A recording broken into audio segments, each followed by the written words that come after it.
Welcome and thank you for joining me today.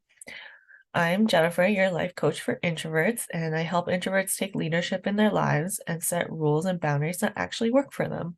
My clients typically learn to develop a new relationship with their brains and themselves, communicate with confidence, and build community.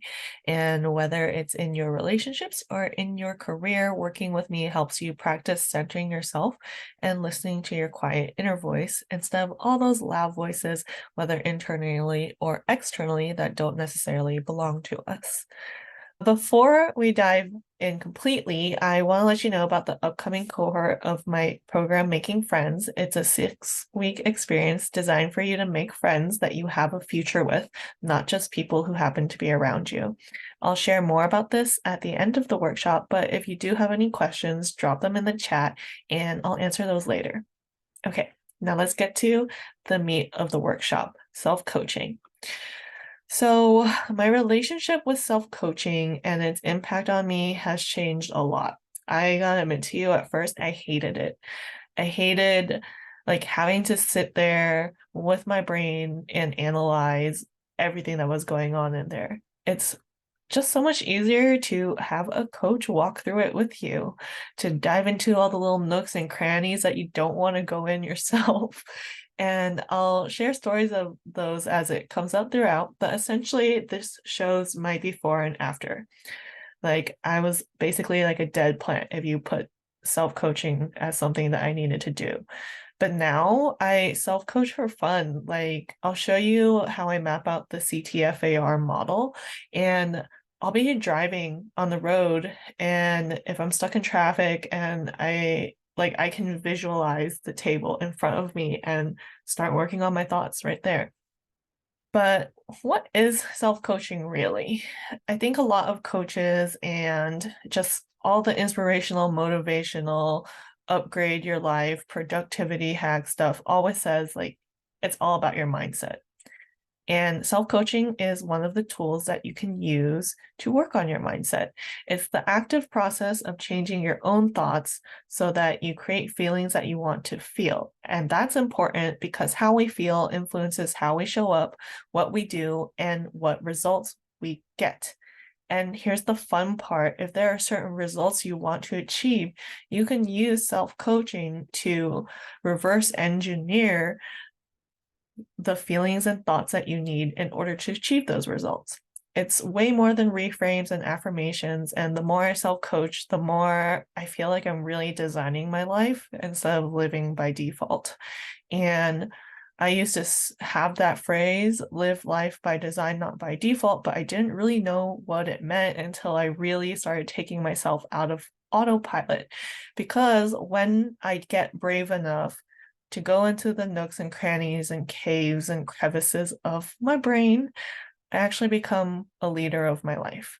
And I've always considered myself someone who's self-aware, but I've been very impressed by how much more self-aware I've become, how much more open I've become, and how much I've grown. So now I want to introduce you to the voices in my head. So these three, I call them the owners of my brain because I actually claim them. And I think why I keep human brain on deck as an owner is because I want to acknowledge my own humanity.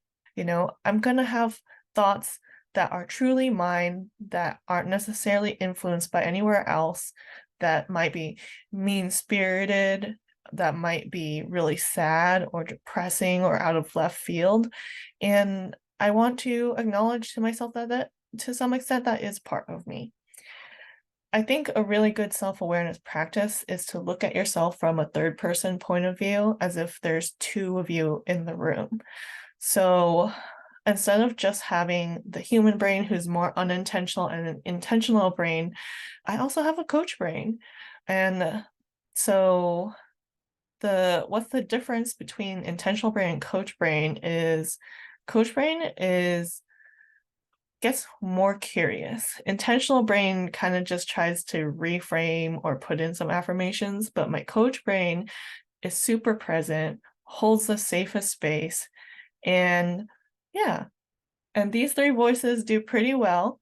but sometimes we also have the tenants of my brain. And yeah, my human brain is very easily influenced by these other voices. There's my inner critic monster. Some background on this guy, I drew him as part of a presentation that I did I was in this apprenticeship program at my last job, and I was chosen as a speaker. And I made him like the first slide so that I can say, this guy's freaking out right now and he's making me sweat up here. But yeah, so that's inner critic monster. I think we all have one. You might just call it your inner critic. I call him a monster. And then there's judgmental Jen. She's the side-eyeing one, and it's fun when she's sassy and snarky with other people, but the minute she turns on me, I feel so bad. Baby Jen, she's eating French fries, she's super vibrant, but she's a baby. And then the mothership. And I call it the mothership, not my mom, to separate it from my mom. And that has helped me build a better relationship with my mom too. So if any of these tenant voices are at play, my self-coaching game changes a little bit, and I'll point that out when we get into the examples. So now we have what is the CTFAR model. And so Brooke Castillo of the Life Coach School developed this. I call it a system or a structure, right? So you can see C stands for circumstances, T for thoughts, F for feelings, A for actions, and R for results. And the arrows point this way, but I think you can start anywhere on this. Like if I'm feeling really sad, I'm gonna look for the thought that's making me feel that way. If I'm doing something that doesn't feel right, I'm gonna wonder what feeling is driving that, and then build out the rest of the table. So yeah, what else do I want to share about this? So I'm someone who has a little bit of a distaste for rules, and it actually took me a long time before I started doing this CTFAR model out of order. And I remember one of my coaches told me to do a reverse model, and at the moment it broke my brain, but it makes so much sense now that we can start from anywhere. Yeah. Okay, so now we're going to move to a Google Doc because it's hard to type on slides. So I'm going to do a little screen share, a new screen share. And so because the Making Friends program is coming up, I made this the Making Friends edition of my Visit My Brain workshop, and I've pulled examples that are friendship related. So are you all able to read what's on my screen pretty clearly? Awesome. I don't need to increase the text size. But so how I do self-coaching is I already have 3 different colors for the owners of my brain. And then for the tenants, I don't give them their own color. They don't really deserve it. And so, but as I identify those, I kind of just cross out those thoughts if I feel like it's not one to address. Okay, but let's dive in. So this is a part of a brain dump that I did in January 2021. At this time, I actually didn't practice self-coaching yet, so I don't have self-coaching for this. So we're going to do this for the first time together. So January 2021, Jennifer writes, so this friend that I've had for a very long time, but since I've started a business, she's been distant with me, even more than usual. I get that we're in the middle of the pandemic, which I called the panini at the time, but she doesn't seem all that interested in what's going on in my life. I don't feel like she's rooting for me. I spend a lot of time listening to her and what's going on in her life. I'm cautious not to celebrate my wins and progress too much because she's not having the easiest time. But I wish we could do both. I have no idea what she's thinking, but I want to be able to talk about what's fun and going well for me. I feel afraid though. Am I being selfish? So I think there's a lot to unpack here. If I'm going to apply Coach Brain, the thing I'm going to have Jennifer's unintentional human brain do is answer this question: am I being selfish? So if I were typing all this up, I would actually write like, I'd go in with the green text because I like the visual. So I'm like, yeah, finish the sentence. Answer your own question. And as I tap into this Jennifer from January 2021, am I being selfish? I would say, yeah, I am. I am. In friendships, there's two sides to things. And I don't feel like I'm getting what I need out of this friendship. And then, so essentially this, I've, it's not in brain dump mode anymore. So I also consider this now my intentional brain. And then as I go through this, it's going to have all the colors. And this really helps me do the thing where there's more than one person in the room. It helps me, act as this, the intentional me is the person I want to be in this situation. And then the coach is, if I don't have access to my coach at the time, but I need the help, I'm capable of doing that too. I am not very good at typing and speaking at the same time, so I'm gonna highlight some things and we'll discuss how I would further coach on this. Yeah, so after answering this, I would ask, okay, what do you want out of the friendship? And I might even make a table for it. I'd be like, things that I want, things that I need, things that I should be doing for my friend too. And so here, looking at it from my intentional brain, I've realized like I have done what I can. I've shown up for this friend, and the reality is she's not showing up for me.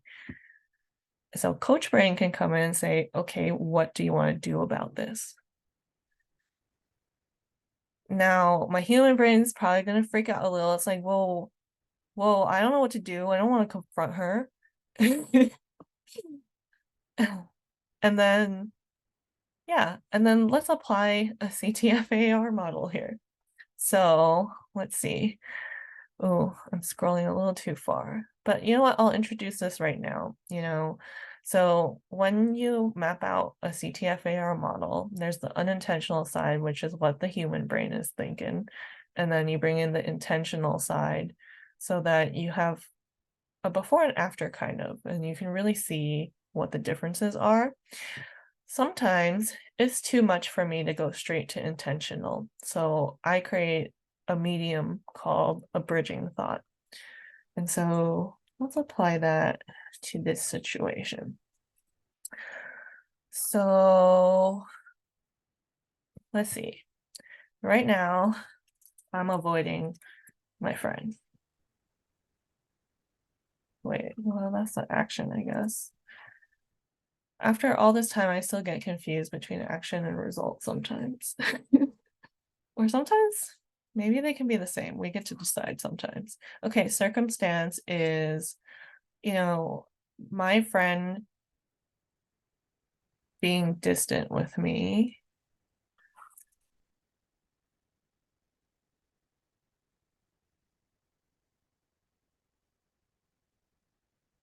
And my thought is she doesn't seem interested in my life. She's not a good friend. There's a few thoughts there. And this makes me feel bad. Now, feelings are also interesting. To this day, I will Google like a feelings wheel online to help me see more words to describe how I feel. And that is one of the tips that I share for self-coaching, because when you're just in that mode, whether you're overthinking or ruminating and you're not fully you know, the better version of you that you know you can be, we can use all the help we can get. Yeah. So this makes me feel bad, and I don't want to feel more bad, so I avoid my friend, and the result is we actually get even more distant. Now, in an ideal world, if my friend is being distant with me, we'll just keep this one the same. I think the thought that I don't know what the thought I have is, but I think the feeling I want to have is confident, like confidence in the friendship.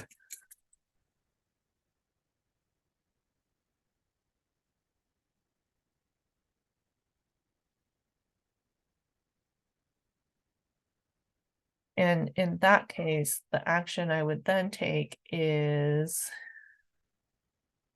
I would confront her. I would ask her, actually, I would ask her to, I would tell her that I've been noticing she's been a little different, and if she has anything she'd like to share with me. Like, I really, yeah, how do I sum this up? Get curious, yeah, ask and get curious about my friend. And the result is we would feel closer to each other.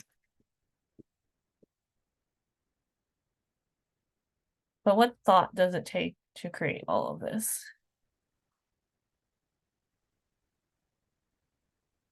Any ideas? Maybe that you trust your friend Mm. enough to ask and get curious. Oh, okay. Yeah. I trust my friend. I think there's another element of this. It's just like here, it's like she doesn't seem interested in my life. She's not a good friend. It's like blaming, and really it's centering me and my life. But in the intentional side, if I trust my friend, then it's like I want to know what's going on with her. Yeah. But I think sometimes jumping from here to here can be a pretty far stretch. So a bridging thought can be,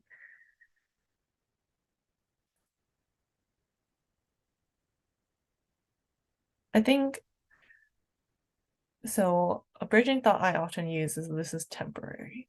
Like if in the moment I really can't get myself to this side, this is temporary.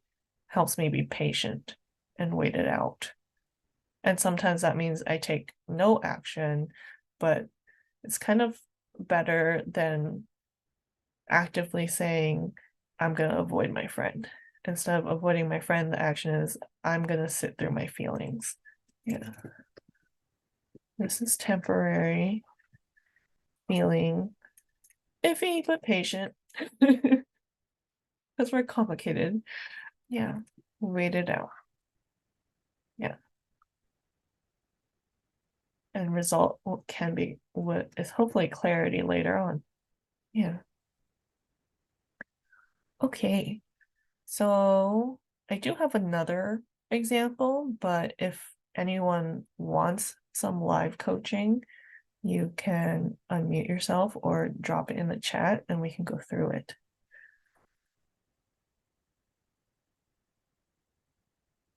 Okay. I will let you all sit on that for now. So my other example around friendship, this is from December 2021. It really went into the archives.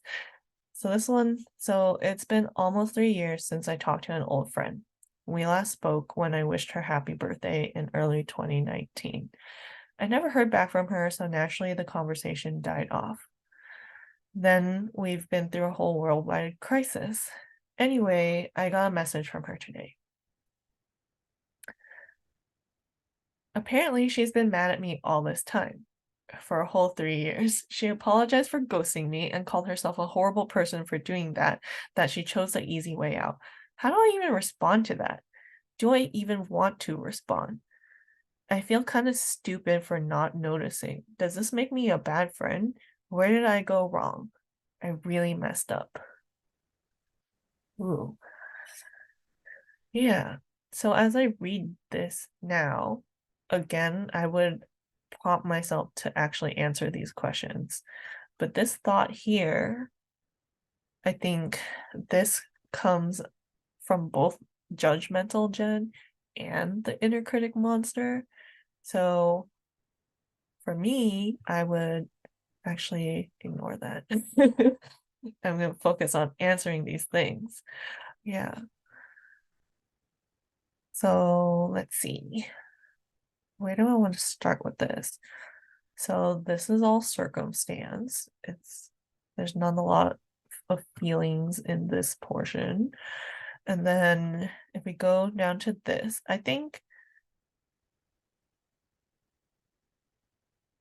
from my coach brain, this statement, I would ask, tell me more, because I kind of graze over that. When if I reread it, I think there's a lot of attitude in the apparently. Apparently, she's been mad at me all this time. So, a few places where we would do this. Answer these questions. And then we go in with intentional brain, right?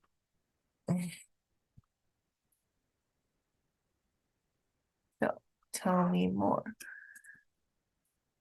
I don't really understand why someone would not tell me that they're mad at me. I would tell people if I were mad at them.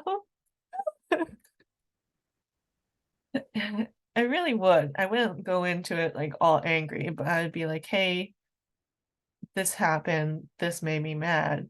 And for me, that is a sign, that's a sign of a trusting, open friendship. And and so yeah, I'll type a little bit of this. That's a sign of a trusting friendship. So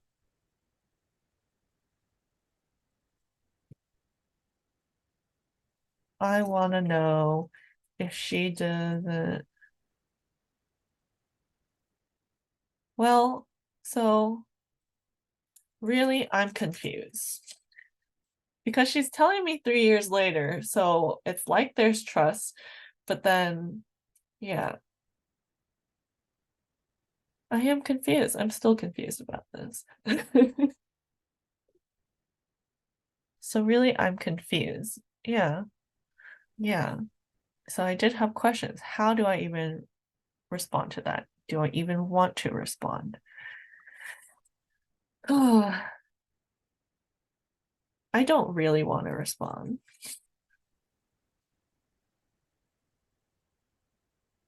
but I also want to. How do I respond to that? Mm, why I'm confused, if I really think about it, right? It's been 3 years, and I have personally changed a lot. I don't want to be held accountable for something that I might have done 3 years ago. Like, it doesn't really make sense if I ask her, why she was mad at me, what am I supposed to do with that after? Like, am I supposed to apologize for that? So, yeah, so Coach Brain comes in, it's like, okay, do you want to apologize or not? And I would say no, I don't want to apologize for that, because I don't think, like, it was so, how do I put this? Like, it was so long ago, and if it was truly harmful to her, I think she would have told me. And even though I've changed as a person in 3 years, I don't see myself as someone who could have done something that bad to anyone. Yeah. So that's a little bit on how I self-coach and a little bit of history on how I've become really intentional with my friendships. I'll tell you guys exactly what I did. So I did respond in this situation, and I wrote her a really long note. And, the result of my actual self-coaching back then was that I wanted to thank her for being brave enough to tell me. Because after I sat back for a while, what I realized was, okay, she wants to have a friendship with me, and I matter enough for her to say something even though it's been so long. So I think those are actually good things. Yeah, but I wrote something along the lines of, I really thought back to 3 years ago, and I remember her being a really good friend to me. Like, I had come out of a breakup, and it was a 10-year relationship, so only someone who had been friends with me from the start till then was able to understand all of that context. And so, yeah, I reminded her of that and how I feel about her. And then I told her that I told her, frankly, I don't want to be held accountable for something from 3 years ago. And if she's not mad at me anymore, then I'm open to reconnecting. But if she still is mad at me, I hope she figures that out on her own. That's how I handled it. And her response was, "Oh, this is really eloquent, and I really don't need to tell you why I was mad anyway, because I can't really remember myself." Ooh. So I'm very proud of how I handled it. Yeah. So that's my overview on self-coaching. What we can do now is if you want to get any coaching on friendship, feel free to unmute or drop it in chat and we can put the examples in here. Yeah, I would love to do some coaching. That sounds Yeah. really cool. I'm trying to think of a friendship story that I am like still thinking about. I feel like there's a lot because I'm someone who like has had people who I've been really close with in my life who then move on. And it's like my feelings don't always move on. Like I want to stay close, like I want to stay friends. Yeah. And so one friend in particular is someone I'm thinking of, my friend Alan from college. And he's someone who I used to spend so much time with and I care about so much. But like last time I went to New York City, we were going to try and meet up. And then, like, kind of the day before, he was like, "Oh, yeah, I forgot I'm meeting up with my friends from work instead." And I remember being really hurt by that because I was like coming in from like out of state. And I understood like he was getting together with like a reunion type thing, a group thing, but I still felt hurt by it. And so this year I'm going back to New York City and we have so many things planned and such a busy schedule. I haven't reached out to specifically say, "Hey, I'm coming. I'm going to be in the area again." And this is someone who I care about. So like I of course invited him to my wedding and I hope that he'll be able to come. But I'm definitely wondering, like, should I like reach out and try and get together this time? Am I going to be hurt again? Am I a bad friend if I don't say anything in terms of like that I'm coming? And so yeah, those are some of my thoughts about it. Yeah.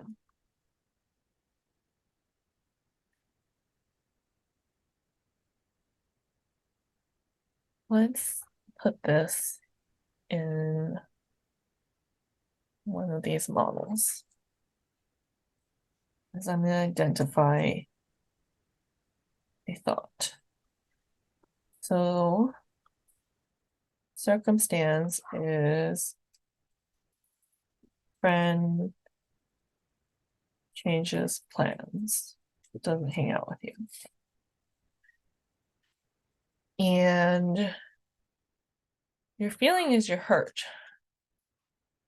And that's valid. Yeah.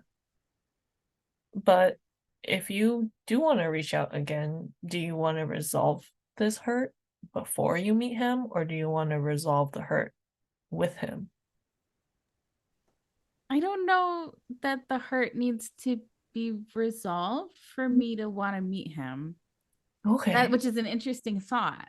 Like I am hurt, but like I don't know how much that hurt matters in terms of like I want to see him. So yeah, so like maybe like even though I was definitely feeling that way before, and even now when I think about it I kind of feel that way.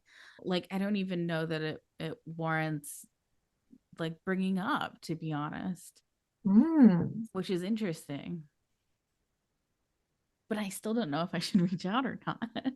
And I maybe it's not because of the hurt. Like maybe it's not because of the feeling. I'm mm, not sure. okay. Sometimes we don't really need the model.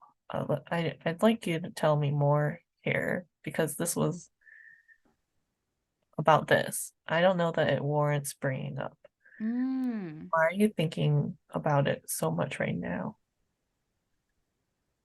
because I'm coming in like 10 days and our schedule is quite full. Mm, Like to a point where like I don't know if it like makes logical sense to try and I don't know, like stir up any emotion or like even like bring it up as a possibility because like I would actually be hurt if we can't make something work and I'm so close. And so it's like I think I'll also be hurt if I can't make it work, but my schedule is busy. So I feel like I'm unlikely to make it work. So I don't want to hurt myself by trying at all. That okay. sounds so silly now that I say it out loud. No, thank you for sharing all of that. You're anticipating a lot of hurt. And that is really overwhelming.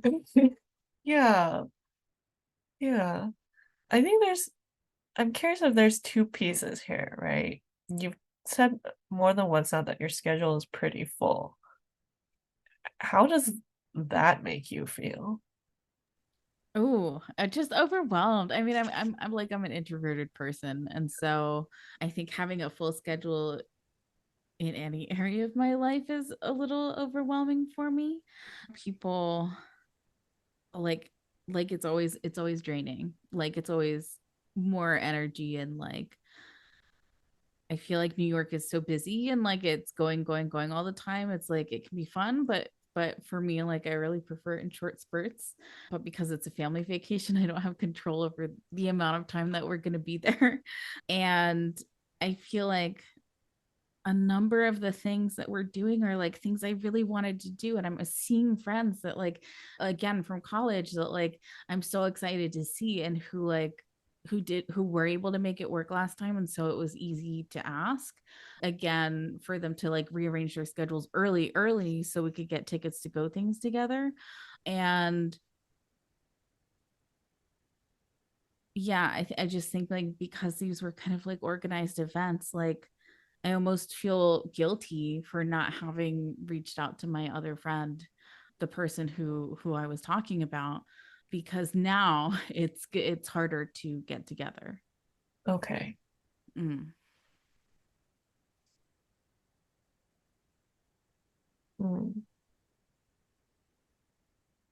I want to break this down a little more. So Hmm. let's park the schedule for a bit. And when it comes to, so you organize and plan other events ahead. And because you're more last minute with approaching this friend who you really want to see, you feel guilty. Yes. I think that's yes.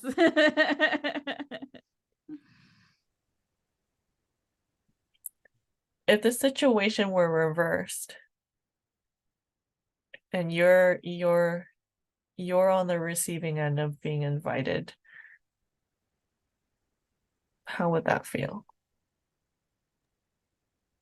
I think I probably think I'd probably be happy even if I wasn't able to like make it work with my schedule. Yeah, I think I'd feel touched because actually I've seen when like some people I know come to San Diego, and like I would have loved to have seen them or like hung out with them while they were here, and but I didn't know that they were coming, and they may not have even known that I had moved there moved here. So it Yeah. was like both ways, and so I felt like I wished I could have gotten together with them, and they I wasn't even as close with them as I was with the friend that I'm talking about. So I guess I'd be happy. I never thought about like how like reversing the situation at all. Yeah. So, also that friend doesn't need to know about all your organized events or like even if he did, like, is that really what he's thinking about? Yeah, this is something that's top of mind for you because you're also worried about your schedule. Yeah.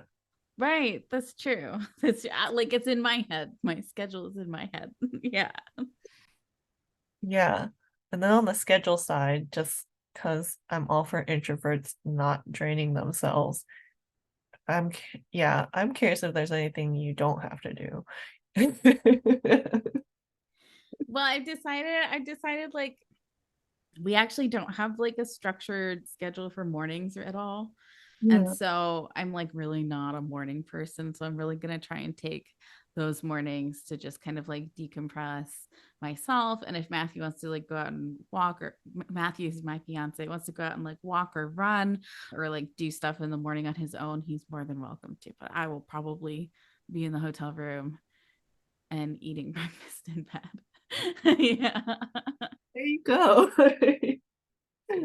Yeah.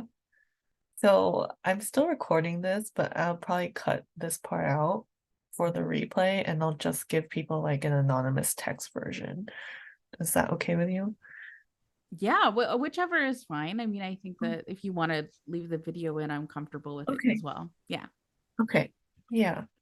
Yeah. I think yeah, think about how you're instead of like focusing on how you're feeling all of it, and I know you're avoiding hurt and it makes sense, but like is your friend actually going your friend can't get hurt if you ask them. Is what I think. That's a good point. Yeah, like the asking isn't going to hurt anyone. Yeah. Yeah. I travel a lot and there are times when I know I just don't have energy to see certain friends. And so I get it. But yeah, usually I decide for myself. Like, yeah, I'm like, okay, I'm in this city and I know I'm gonna see this friend, but I also have these four other friends there. But what is really my goal of this trip? And if I'm fulfilling that, usually that's enough for me. But once I make that decision, if I'm still kind of wishy-washy, then it's a sign to me, oh, I realize I actually really want to see these other people too. Yeah, I love it. yeah. I also think, if you can't make it work this time, at least you're opening the door again and you can meet over Zoom. Maybe your friend is coming to San Diego next. Yeah, that's such a good point. There's other ways to catch up too. Yeah, you might just start catching up the moment you ask. Yeah. And if it does work out, maybe you can pick an activity that's energizing for both of you. That's a good idea. I should invite him shopping with my future mother-in-law. He'd probably really have fun with that. I wonder if he is able to take the day off because that would be really fun for him, probably. Yeah. Thanks for sharing all of that. Yeah. Tell me. Hello. Okay. I guess for mine, I have a friend who like I've been talking to her she's like one of my friends from college, and I've like talked to her on and off throughout like my PhD, but like since past couple months we haven't talked as much. And I think like maybe it's on me because like of school, but like also she hasn't like really reached out, I guess. And sometimes like I see her like Instagram like with her boyfriend, and I feel like I have a lot of friends like this, but they're usually just like very like into their boyfriends, like, and so then like I won't hear from them for like months. And like this is not just like one friend. I could think of like, well, one of them is married now, so that's a different story. But essentially, like, yeah, it's like I have this is like a recurring pattern for me that my friends are like with their boyfriends, and then I'll just like not hear them for a Mm, long time. So then sometimes I feel like I wouldn't say like maybe a little bit petty or like resentful, like, oh, I like check in on you, but like you don't check in on me. And I think this is a problem I have with people in general. I think we've talked about this before. Yeah. And like, and like I also understand like yeah, we all have like different seasons of life, and it is harder because like I'm not in Houston to like physically make time to see them. mhm. Um, so yeah, I guess like for me, like it's not like a huge problem. It's just like just something that's like when I think about it, I'm like, oh, it kind of bothers me a little bit. Like I wish like in the friendship area, like my friendship with this person was a little bit like more consistent.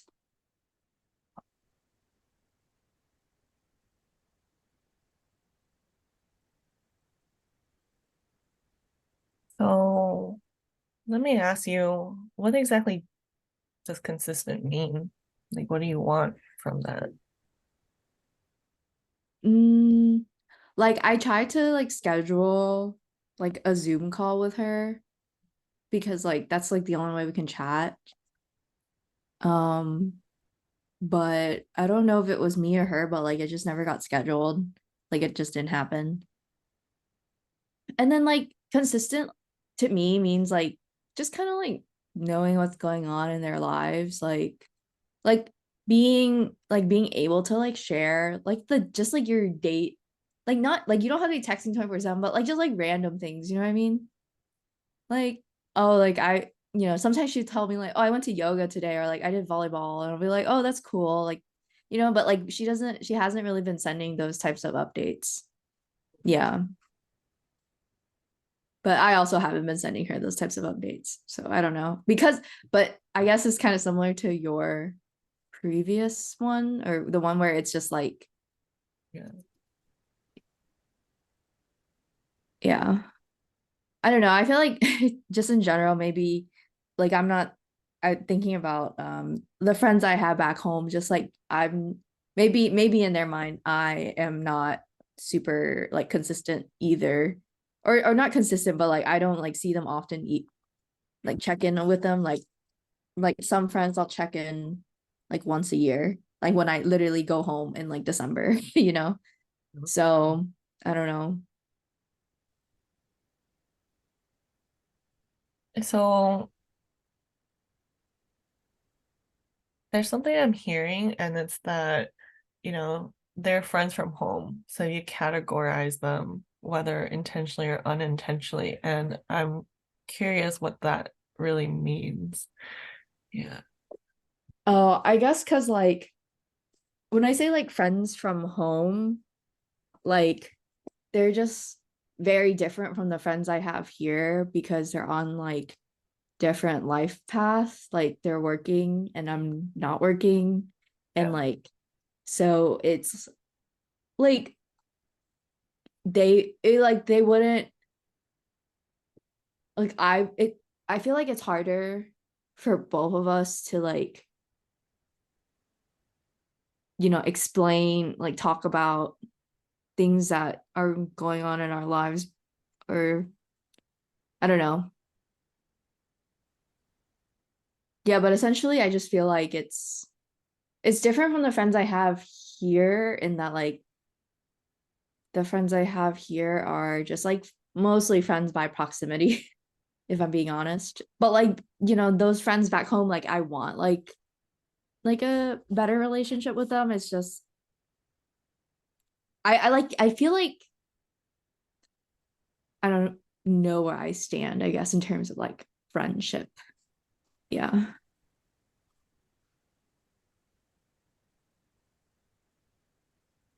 Okay. So there's different types of friends, really. And you have, I see these categories that you created yourself. Like you have friends by proximity, and you're like, honestly, that's what they are. Yeah. I mean, like I get along with them, but like, you know, So yeah. I don't actually want to put this through a CTFAR model. I want to, so let's dig deeper this way. Friends from home. And then your intention is to be closer to them. Yeah. Yeah. Okay.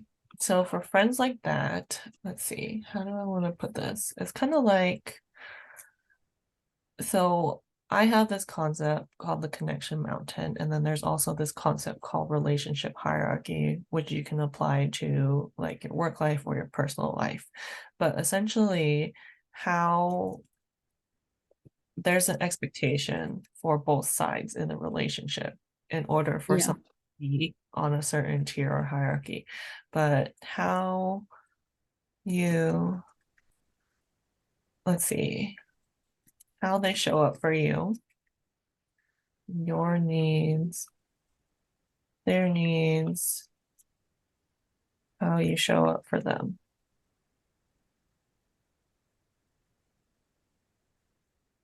So, what would it take for you to feel closer to them? Or which box are we looking at? Let's go with, sorry, my brain is stuck. I'm like, are these really that different? Okay, your needs. Okay. In general, for you to feel close to someone, what do you need? I feel like that would mean like being in touch with them, like knowing kind of what's going on roughly in their lives. Or like, you know, also both of us just sharing, you know, like your whatever random thoughts you have. Yeah, like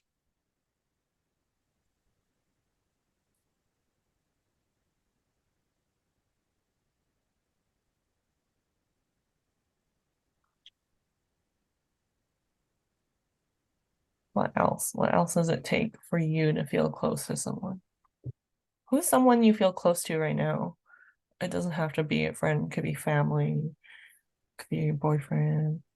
yeah, I guess my boyfriend.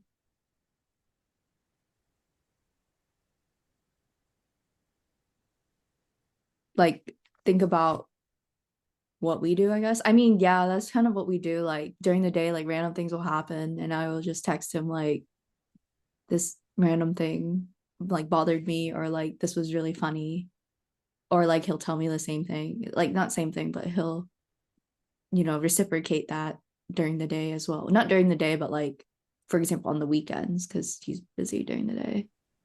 Yeah. Yeah. Mm, I would like to see them. I mean, that's why I was trying to schedule that Zoom call, or like I've tried to initiate like phone calls or FaceTime with other like my other friends. So like for two friends, we'll say from home.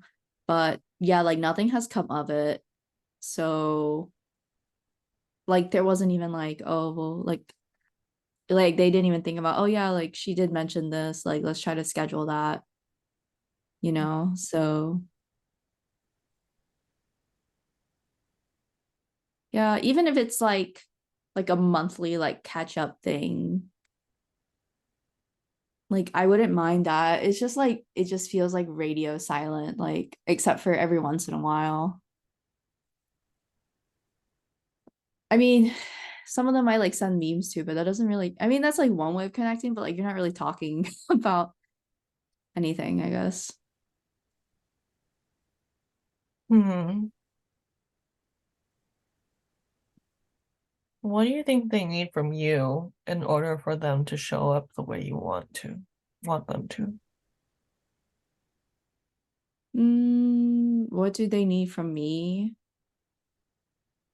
Maybe I should ask like more specific questions, like about, because I don't really know a lot about what's going on in their lives, but like just like kind of vaguely. But I also don't know like how much info they want to share. And like, like for example, one friend I could be like, oh, how are you and blah blah blah doing? Or like how's work? Like I don't really know how else to go beyond that because like they're not sharing enough for me to like, you know, go on. How have you shown them that you actually want to know more? Because I'm gonna call you out. I feel like you're doing the bare minimum. I mean, like depending on what they tell me, I mean, I don't But like, do you want to know more? Like, I mean, I try to ask like about like like like her and her boyfriend or whatever. But if she's like, "Oh, we're good." And I'm like, "Okay." Like, are you guys like, they're like traveling right now. So like I'll ask like about a trip or they've like traveled together different places. So I'll be like, "Oh, how was that trip? Like, what did you do? Blah blah blah." But it's not easy to be the one initiating, but I'm not convinced that you're really interested in knowing more. Because generally when people, yeah, so it could be about them too, because I don't know what your friend is actually being like. But when, like, for example, you and I, like, we've had really long conversations at times, and it's yeah. really felt like you wanted to hear what I had to say. And of course, that meant that I also needed to be present, but I'm curious if you're that present. Well, Like, it's hard when it's only over text. mm, So this is all over text. that's the context I needed. Yeah. Yeah. Yeah. Which is why I tried to initiate like the Zoom call. Yeah. Mm.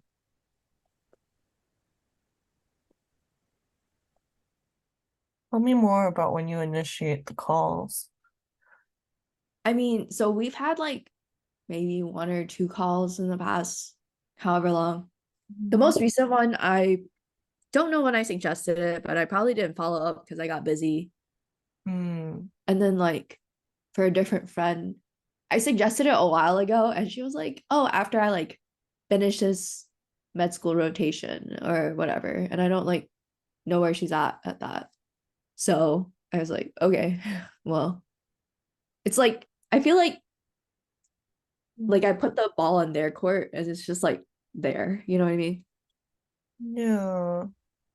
Because like I know it's like if we're talking in person, it's a lot easier to like listen, ask questions. Like when you're like just texting, it's like, I can only text so much. And Yeah. like they can also only text so much. Like I know you mentioned like you don't really like texting, like if it's not like for, like you're not gonna have like extended conversations. Like even my boyfriend and I, like we Zoom each other every night, like Mm. Zoom or FaceTime. Like I call my mom like every day. It's like easier to like you Yeah. share with each other like when you're like in real time, even if you can't be like in person. Yeah. Yeah. Thanks for sharing all of that. I think what's going on is like you guys used to always just see each other, right? Yeah. So this is a different stage in your friendship and it's confusing. And I think, just I can only speak from my own experience. And there is this awkward time. It's like, well, I'm always the one initiating and no one follows up with me, and that sucks. Hmm. But at the same time, I still want to be their friend. And so am I willing to keep initiating things? And how long am I willing to try that before I stop? If Yeah, I guess like for certain friends, like I know the extent of our relationship was like, we were friends in high school and like we were kind of friends in college, but mostly because we like lived close to each other and things like that. And so like, for those friends, I think for those friends, maybe we have all collectively just like, or not collectively agreed, but like just it just gradually becomes like, oh, we see each other like once a year and like that's okay. But like for these two specific friends, like when I think about, okay, when I go back to Houston, like I want to,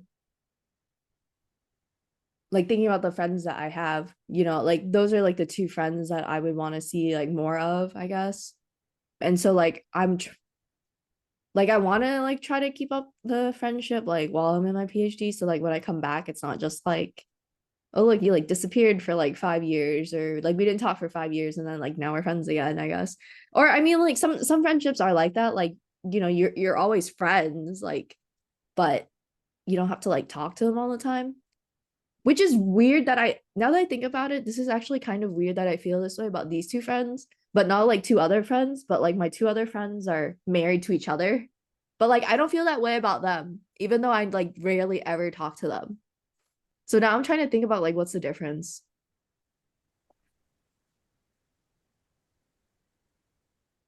yeah, I mean, like, yeah, what's the difference? I'm trying to like figure that out now.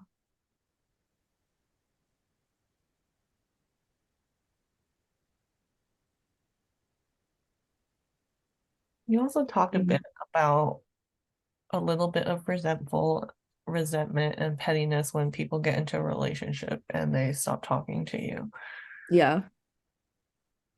But how come the friends who are married get away with it? Yeah. Well, to be fair, even in the beginning of our friendships, they have always kind of been like that. Like I became friends with the both of them. So like our friendship was uh like so they were already like really together when I met them. So then I became friends with both of them. And so when they got married, I was just like, well, nothing really changed because they're the royal we. Yeah. So so to me, I feel like it's it's par for the course for them, I guess. Okay. Whereas like for some other friends, it's like for like this one, they have like been in like relationships before, but it's like when they were out of the relationship, they were like talking to me a lot, and then they got back into a relationship and then they don't talk as much. But of course, like now it's hard to like my the thing that I always think about is like, okay, maybe I like shouldn't expect too much. Like I should just like I shouldn't expect too much because like we are right, everyone's busy, like everyone's like living their own lives, like they gotta work, they gotta go to med school, like they're like, so like I'm not like high priority on their list, I guess. So like that's how I kind of like try to rationalize it. That's why I say like, okay, it doesn't like bother me that much, but like when I think about it really hard, it does kind of bother me. Well, okay, it bothers me too because you're important in their life too. Like you want to be an important piece of their life, but and so part of me is like, well, I want you one to start acting like you're a big part of their life. You're just as important as their career. Yeah, I mean, I don't know, but like, yeah, I just Well, I'm not saying that they think of it that way, but I want sure, you to sure. see yourself that way because Yeah, if you're gonna be like, you know, like if you're gonna make it easy for them to cast you aside, they're gonna take the easy way out.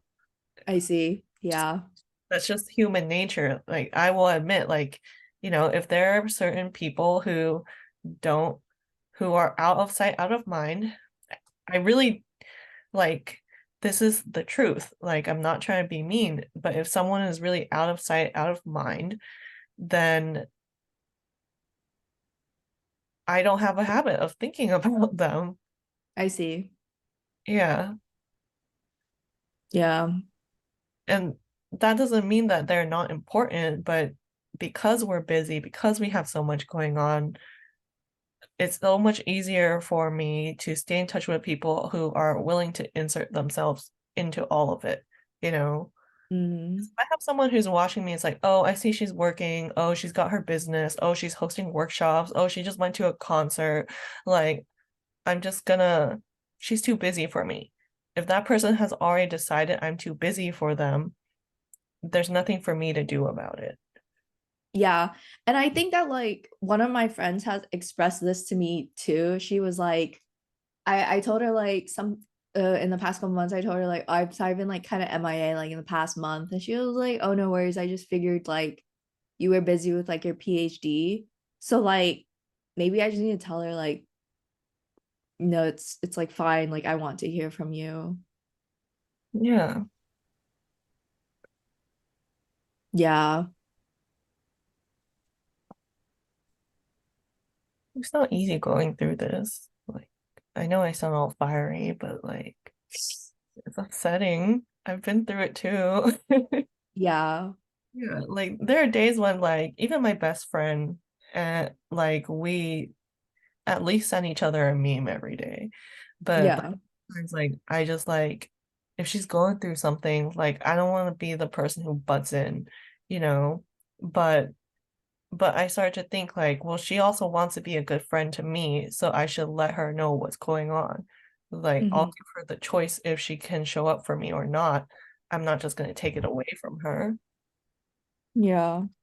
Yeah, like I know she's going through a lot of stuff this past week and had probably an even busier week than me, but I was really going through something the other day and I texted her. I'm like, "Hey, I'm driving home right now and I could really use a call." At least I put that out there. Hmm. Yeah, because then I hope that it shows her that she means a lot to me and that I need her in my life too. Yeah. And I think yeah, it's like when you're already hurt, you just want to protect yourself from getting more hurt.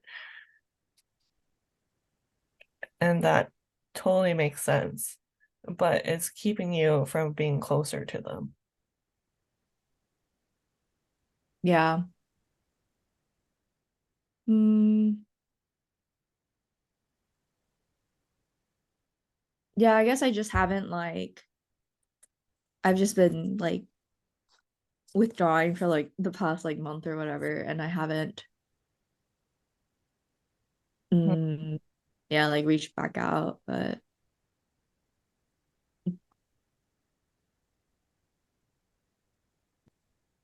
So another thing I noticed was, with your two married friends, you're like, well, they've always been together, and so that's my expectation of them. Uh, mhm. but the reality is, even though these two friends that you want to be closer to aren't married, they're different people from when you first became friends. And Yeah. so different. So I'm really curious, if you were to meet today, what do you want your friendship to look like? Yeah, I mean for both of them it's like very different, but like I think it would mostly it is hard because like a lot of the things I would want to do it would be like in person. So like if I were to whenever I move back to Houston, it would be like for one friend it's like join her for volleyball or like sport things like because she and her boyfriend play volleyball and I did join them one time when I visited. That was like the first time I met him. That was okay. And then for the other friend, like she like had texted me actually quite recently, but I forgot what she was like. I think she just was like kind of checking in randomly, which was nice. So, but like she was talking about orchestra, like she's my orchestra friend. So like we would go to orchestra things together. And that's kind of like the thing I miss. And like yeah, like even here, like I have orchestra friends now because like I have like reached out and things like that, but it's like it's a different vibe of like friendship. But yeah, so those are like, those are like some of the shared interests we have. And Yeah, so basically like finding things that we have in common or like activities that we can do together. So how does this translate into long distance friendship, which is where you're at now? Because I don't think Yeah. you move back to feel closer. Yeah, so I mean, so for one of my friends, I told her there's like a app where you can practice and it's essentially like you can listen into the other person practicing. And so I told her you should get this app so I can listen to you practice and you can listen to me practice. And then you just like comment in each other's like practicing. And like that was like one way I suggested to her we could like spend time together. So it's like not Zoom, it's not over Zoom, it's just audio. Yeah. But like I suggested that, but we haven't like set up a time or anything. But we'll see. I'll follow up on that. I thought it was funny. And then for the other friend, yeah, the other friend, I honestly think like we just like that's I really just need to like follow up on like the Zoom call. Maybe she just like forgot. And like she's traveling right now, so I can ask like later. But her life now is like, yeah, it is like pretty. Yeah, I do like cast myself aside in that case because she's always like, oh yeah, like my boyfriend and I are gonna go do this, and like then I have to go like with his family, and then blah blah blah, all these activities. Like yeah, it feels like hard to be like, oh yeah, like do you wanna like chat? Like the one time she chatted with me on a Zoom call, it was because we chatted for like 3.5 hours, but that was because her boyfriend was gone for the weekend. So that's kind of like how that goes. And so I'm just like, because he was gone, then I was able to fit into the schedule. You know what I mean? But like even when people have schedules, they do unscheduled things all the time. Yeah. Yeah. But Yeah. I think it could be overwhelming when you think of it as like it needs to be like an hour or 3 hours or because especially because that's your most recent example. But yeah. But I say ask her. Ask her again. Like, yeah, I think like in this case, I should just like tell them like how I'm feeling because like they like probably think everything's like fine with me. They probably are just like, oh, she's just like busy with PhD stuff. That's why like we haven't talked. But they maybe don't know that I secretly like feel like neglected. maybe they don't know how much you need them. Yeah. They're probably watching your stories and be like, oh, she seems okay. Yeah. Which I think is like a very normal stage of friendship too. But Yeah. yeah, so you already have your two actions, one with each friend. I think for the app where you can listen to each other practice, can you show up in there even if no one's listening at the moment? Yeah. So like people you can like just go on and practice whenever. And actually like other people are also practicing on the same app. So like you can listen to other people practice if you want. But Well, every oh, time you practice, you can send her the link and be like, I'm practicing right now. oh yeah. And then she can listen if she wants. Yeah. Cause like they can listen and then just like send you messages like while you're practicing. Yeah. At least essentially like it's like message chatting with you like while you practice. Yeah. Won't speak for her, but I'm definitely more likely to try something if I keep getting influenced to do it, basically. Yeah. Yeah. Thanks for talking through this with me. Is there anything else you wanted to dig deeper on? I think not right now, but I think yeah, I think I've just been in the energy of like, I'm just gonna be by myself. Yes, I'm getting that a lot. You're like, you say something and then you'd be like, or whatever. And like, is it really whatever to you? Okay, I'm gonna go back to my slides for I a really important reminder as we do this kind of work. And that is to, oh, I lost my Zoom menu. So I think it's a slide that says important. Yeah. So sometimes we try to force mindset work, coaching, or self coaching when what we really do is sit and feel and process our emotions. So I want to put this reminder out there and I want to thank all of you for being here, because you're making a choice for yourself to, one, you're listening to me self-coaching, and then you're listening to other people dive into the nooks and crannies of their brain too. And that's not easy work. It's very brave work. So I hope you celebrate your decision to work on your mindset and self-coach. Yay! And then, as I mentioned earlier, making friends is a 6-week experience designed for you to make friends you have a future with, not just people who happen to be around you. You have to join by December 2nd because we're going to start in December. This will be the second cohort of this program. I'm really excited. And I want to tell you more about what this phrase means to me. Making friends you have a future with. For once, I'm going to start with what it does not mean. This does not mean that you sit around and wait to be adopted by someone who's more extroverted than you, and then you also just adopt their friends. This does not mean that you hang out with your coworkers or your neighbors by default because they're easily accessible.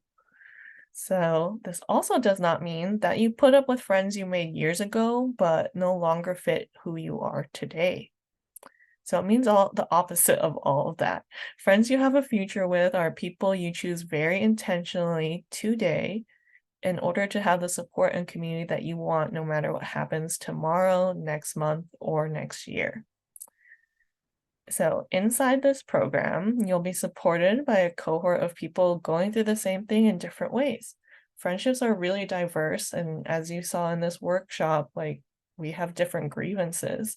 But by being in a group, we get to draw from all of these different perspectives to approach our friendships in ways that work for us.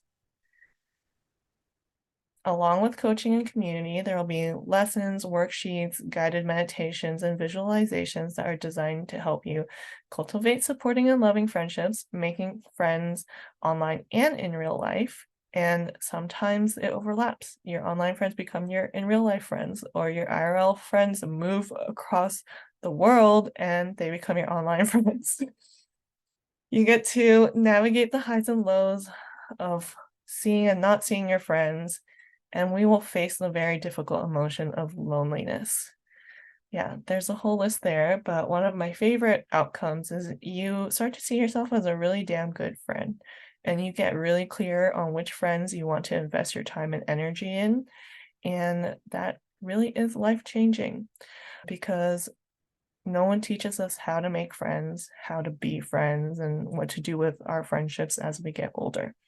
So we start the first week of December. I will drop a link to the program in the chat, but it's also on my website at byjenniferho.com.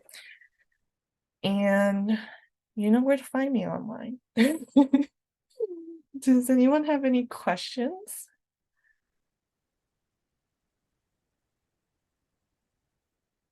Oh, yeah. Yeah. How much time does the program take per week for someone? So I try to keep the homework to under an hour. And so sorry, let me come back to the beginning because I always think in nuances. But let me simplify this. So at the start of the program, the first 3 weeks is going to have the worksheets and the work that you do on your own. And I try to keep it to an hour, but sometimes, it might take you 90 minutes or it might take you half an hour, depending on how much you've thought about those questions before. And then the second 3 weeks, your homework's going to be action taking. So you get to decide how long that takes. If you put off the action that you're assigned for the whole week, then you're taking a whole week to do it. But if you take massive action and do it right after the coaching call, it doesn't take you very long. Yeah. Love it. That's great. Yeah, so I would say the commitment is 2 hours of actual program work and the calls. We will also take a break in the middle of the program for Christmas, Kwanzaa, New Year. Yeah. Thank you for that question. This was great. I love this. Thank you.